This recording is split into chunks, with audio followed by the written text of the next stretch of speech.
Rebahan itu sebenarnya asal karena lelahnya kamu melakukan ketaatan atau karena untuk menghindarkan kemaksiatan, oke.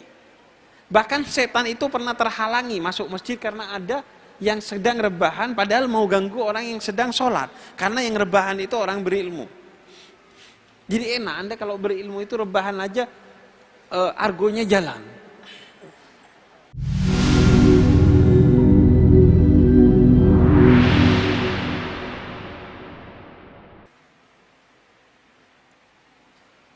Sholat subuh berjamaah di Masjid Al-Akbar, tapi pikirannya traveling, keliling Surabaya, Sidoarjo, Malang, kemana-mana tuh. Iya kan? Pikiran traveling, padahal dia lagi sholat. Atau sedekah gak seberapa, selfie-nya yang banyak. Iya kan? Sedekah gak seberapa, tapi selfie. Alhamdulillah guys, investasi akhirat nih. Saya sudah, kamu kapan? Padahal cuman berapa sih? Ngasihnya padahal, oh ditutup. Bukan biar gak riya, karena jumlahnya dikit. Iya kan? Ibadah tidak dilandaskan kepada iman. Masih ingin pujian manusia, masih perlu pandangan manusia. Bahkan masih traveling tuh pikirannya ketika sholat. Majnun itu pernah mengejar Laila hingga kemudian lewat di depan orang yang sedang sholat. Kemudian dipanggil setelah selesai sholat nih. Majnun, kamu sini. Kamu ini gila. Memang kata dia, saya gila. Gila cinta kepada Laila. Ya justru itu kata dia. Saking gilanya kamu cinta kepada Laila, hingga kamu lewat di depan saya sholat. Betapa bodohnya kamu ini. Kata dia, lah bukannya kamu yang bodoh. Saya cinta kepada manusia lain, itu saking cintanya hingga saya lupa ketika mengejar ia bahwa saya melewati kamu yang sedang sholat. Saking khusyuknya saya mengejar Laila, sampai saya tidak sadar bahwa saya melewati kamu yang sedang sholat. Kamu mencintai bukan makhluk, tapi Khalik, pencipta. Saya lewat di depannya saking gak khusyuknya, kamu ngeh. Akhirnya dia kejar Laila juga. Belajar untuk khusyuk. Iya. Makanya cinta dalam rumah tangga itu seharusnya tangganya itu menuju Allah. Belajar mencintai Allah dengan mencintai kekasih.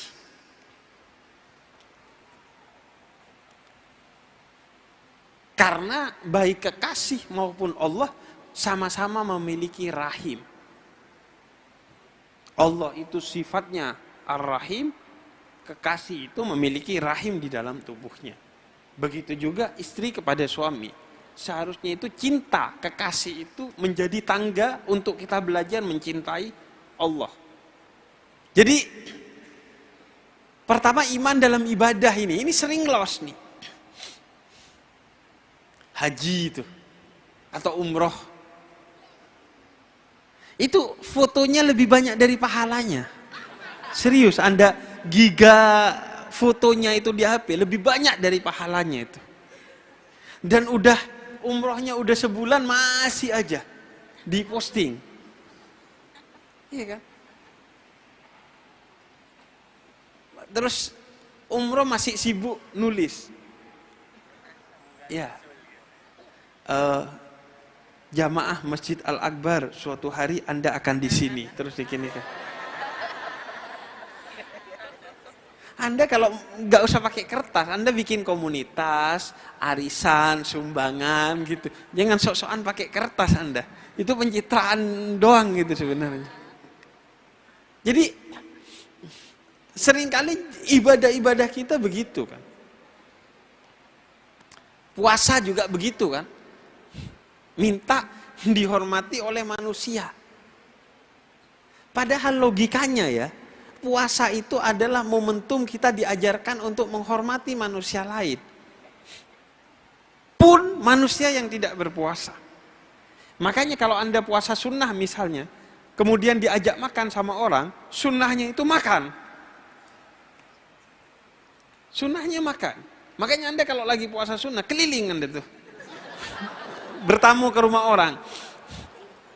Sampai ada yang ngajak makan.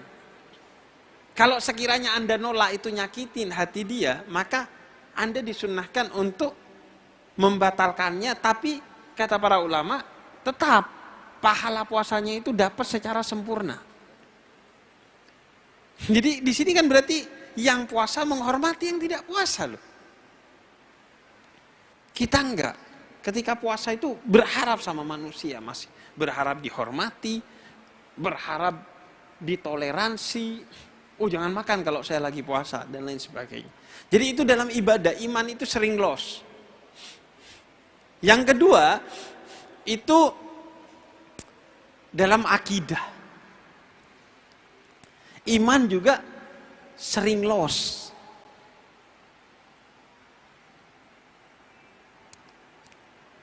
Lupa sholat biasa saja, lupa handphone luar biasa. Apalagi lupa handphone di samping istri atau suami yang dia tahu passwordnya. Mending lupa sholat kayaknya. Iya kan? Berarti kan ada yang nggak benar nih di akidahnya. Masih menomorduakan Allah ketimbang manusia.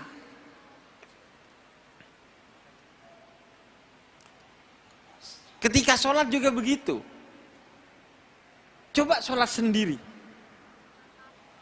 Bismillahirrahmanirrahim. Alhamdulillahirrahmanirrahim. Ar-Rahmanirrahim. Waladhdallin. Amin. Gitu. Bismillahirrahmanirrahim. Qul huwallahu ahad. Terus aja qul hu aja. Selain al-ikhlas gak ikhlas tuh.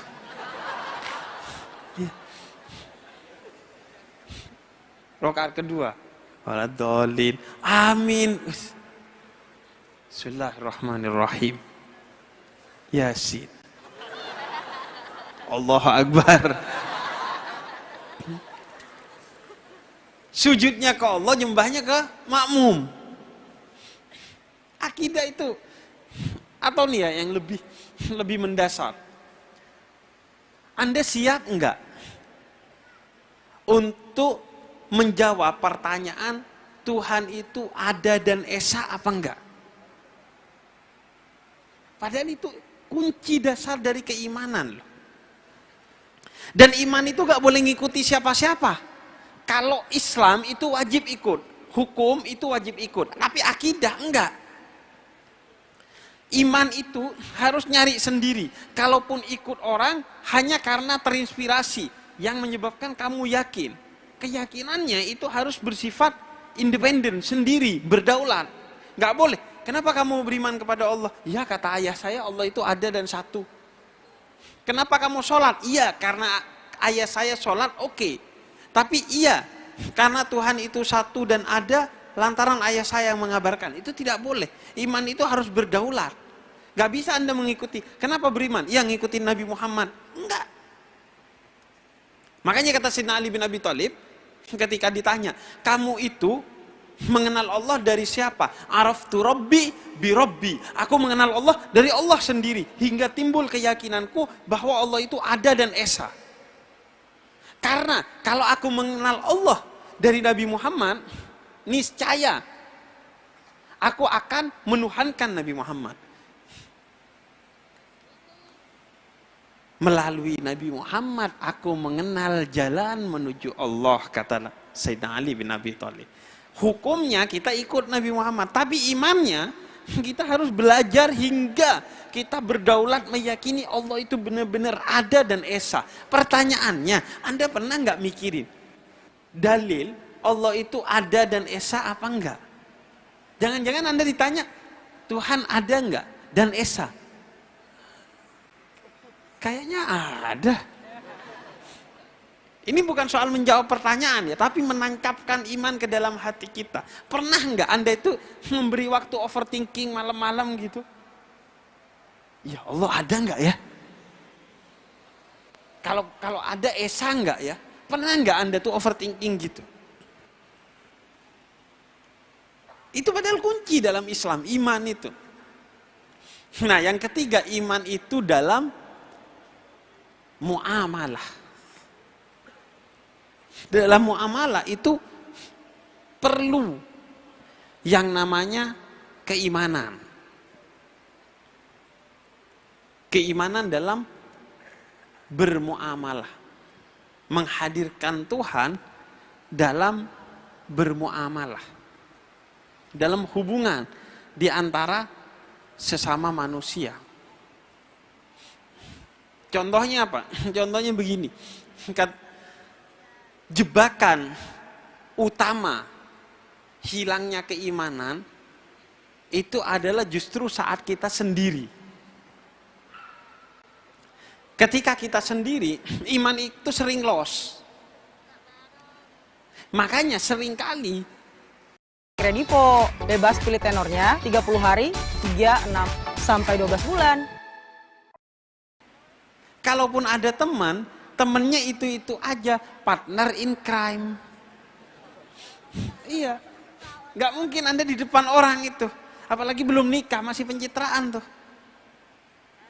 Biasanya punya tuh temen tuh, orang-orang di sekitarnya, Nabi punya orang di sekitarnya yang baik, ini punya orang di sekitarnya yang gitu. Pokoknya kalau urusan nakal sama dia nih, partner in crime, partner dalam kriminalitas, atau ya sendiri. Iman itu dalam muamalah sering hilang ketika kita sendiri justru.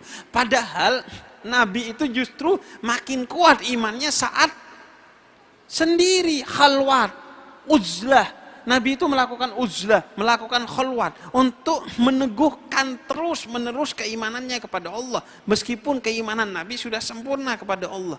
Karena Nabi mau mengajarkan keimanan itu justru yang paling lezat saat sendiri. Dan itu bahkan bukan hanya kata Nabi Muhammad. Anda buka semua agama, iman itu seharusnya lebih ditemukan saat sendiri. Makanya di Hindu ada yang namanya nyepi.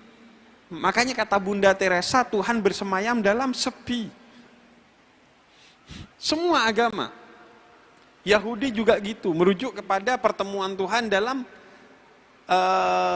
dengan Nabi Musa di Bukit Tursina, di Bukit Tua. Kita makin sendiri, makin hilang imannya. Contohnya, sendiri di kamar mandi. Sering tuh gak kepegang imannya. Makanya di kamar mandi jangan lama-lama, kata Nabi Muhammad. Di kamar mandi buka handphone, ngidupin rokok, udah setan kemana-mana. Yang gak diniatin jadi, apalagi yang diniatin.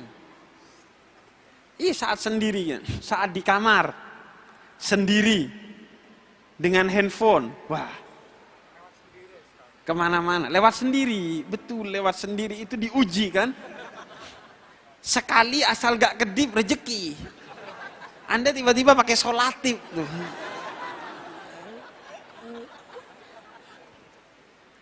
Jadi iman itu justru sering loss saat sendiri. Kan aneh. Sendiri di kamar dengan handphonenya.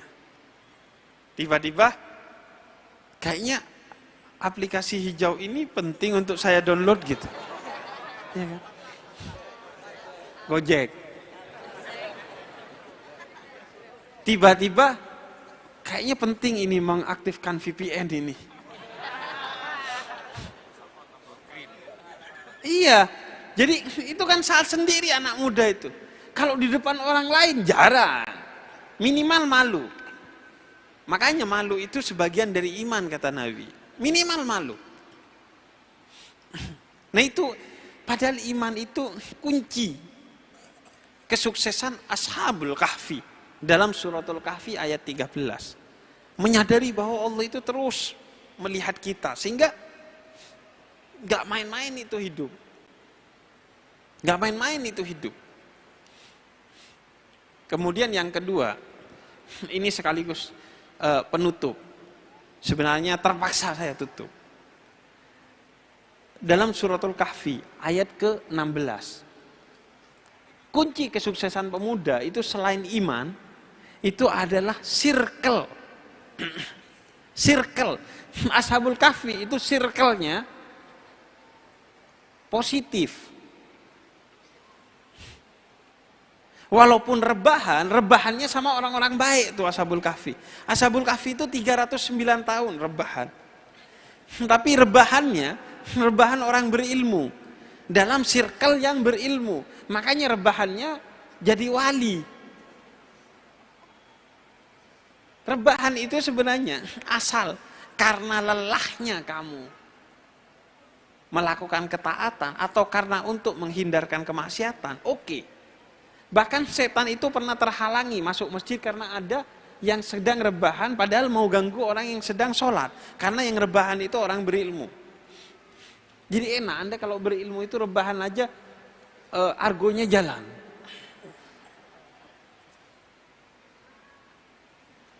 Tapi pola pikirnya seharusnya kalau rebahan aja berpahala apalagi bangun. Pasti memberikan perubahan. Orang itu kalau berilmu ketika bangun itu pasti memberikan perubahan. Anda coba circle Anda misalnya negatif nih, terus tiba-tiba ada orang yang baik, itu tiba-tiba circle kerubah jadi baik. Minimal mau ngomong jorok gak enak, iya kan? Makanya circle itu penting. Jangan salah memilih circle karena agama seseorang besar ditentukan oleh agama circle-nya, kata Nabi Muhammad. Kadang Anda gak niat, tapi karena rombongan jadi itu barang. Gak niat nih, tapi karena slot enak nih. Masa, bu iya begini. Masa, mana linknya gitu. Jadi circle itu hati-hati. Dan circle itu sekarang masalahnya tidak hanya bersifat fisik tapi digital. Grup WhatsApp. Anda lihat tuh, grup WhatsApp misalnya, Anda ada di grup WhatsApp yang toksik. Tiba-tiba ada satu teman Anda yang baik masuk di grup WhatsApp itu. Maka ini orang yang toksik semua akan bersepakat untuk bikin grup WhatsApp baru yang gak ada orang yang baik satu ini. Yang baik tiba-tiba ngerasa grup WhatsApp kok tiba-tiba sepi ya. Bukan sepi, teman Anda yang bajingan ini. Dia bikin grup WhatsApp lain yang gak ada. Circle itu menentukan. Walaupun penentu utamanya iman ya, tapi circle itu men-trigger, mempengaruhi secara kuat. Dan itu kata Nabi Muhammad. Makanya pilih circle yang baik. Termasuk circle itu bukan hanya bersifat manusia. Circle itu sekarang bersifat algoritma. Kita ini sebenarnya sedang kebanjiran sekarang. Sebagaimana di zaman Nabi Nuh. Bedanya waktu itu banjir air, sekarang banjir informasi. Maka bangunlah perahu agar gak kelelep sama banjir. Perahunya apa? Algoritma. Jangan sampai Anda menjadi buruk karena circle algoritma Anda buruk. Sebenarnya Anda baik, cuman karena kayak tadi itu lewat yang gak baik akhirnya gak sengaja kelek akhirnya kan. Makanya pakai tangan kiri. Enggak, makanya jangan bikin algoritma yang negatif. Jangan subscribe, jangan like, jangan komen, jangan follow, jangan posting, jangan masuk grup WhatsApp yang toksik. Karena sekali, 2 kali, 3 kali Anda masuk, maka Anda akan dinilai suka kepada ketoksikan oleh algoritma. Akhirnya Anda di-trigger terus oleh algoritma dengan hal-hal yang toksik. Awalnya nolak, lama-lama nerima. Karena terus di-trigger. Makanya circle itu penting. Hati-hatilah ketika nge-like sesuatu. Kalau terlanjur algoritmanya itu sesat, bikin akun baru. Saya itu kalau YouTube, akun saya untuk nonton YouTube itu udah toksik tuh misalnya ya, saya gak suka politik, terus isinya politik, itu saya bikin akun baru, ulang dari awal lagi gitu. Dan saya hanya nonton hal-hal yang menurut saya positif dan konstruktif untuk membangun diri saya. Jadi pada akhirnya Anda itu ditentukan oleh perubahan yang Anda lakukan. Usia itu pendek, umur itu tak terbatas. Usia itu dalam bahasa Arab sinnun, artinya gigi, sifatnya fisik. Usia Anda itu mungkin berapa ya?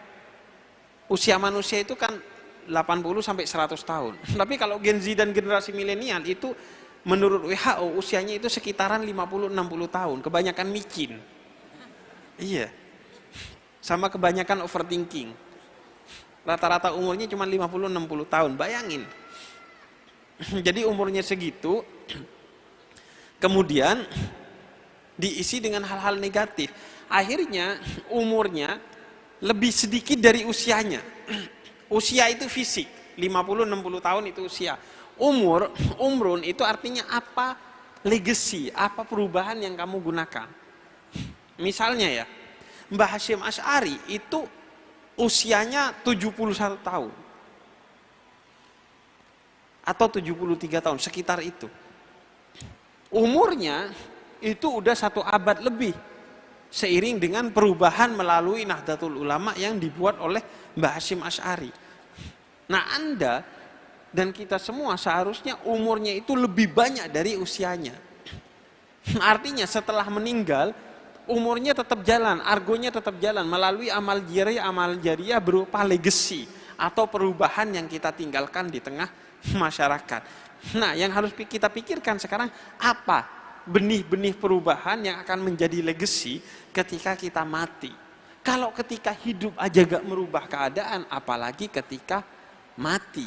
Makanya PR kita adalah mencari apa nih yang bisa jadi legacy kita. Entah itu dakwah, entah itu jariah, entah itu muamalah, apapun. Yang penting itu jadi legacy bagi kita. Karena tanpa itu, kata Imam Abdullah bin Alwi Al-Haddad, perjalanan kita terlalu panjang menuju Allah, sedangkan bekal kita terlalu sedikit. 50-60 tahun itu gak ada apa-apanya kalau buat ibadah. Itu pun ibadahnya berapa sih? Anda sholat paling 5 menit lah ya, satu sholat. Itu udah bagus itu. Sehari 25 menit dari 24 jam. Dari 24 jam cuman 25 menit. Itu pun umurnya 50-60 tahun. Akhirnya ya udah, nggak nyampe kemana-mana. Boro-boro setelah mati masih hidup aja nggak nyampe kemana-mana. Maka mari kita khusyuk dalam hidup. Khusyuk dalam hidup itu artinya mencari apa target perubahan kita. Perubahan diri dan perubahan apa yang ada di sekitar kita. Merubah diri dan merubah apa yang ada di sekitar kita. Targetnya apa? Seperti khusyuknya kita ketika sholat. Kalau udah ada itu target, kita gak akan kepikiran dengan capres, cawapres, dengan apapun yang ada di sekitar kita gak kepikiran. Karena hidup kita udah serius, khusyuk mencari sesuatu, yaitu perubahan bagi diri sendiri dan bagi orang lain. Itu mungkin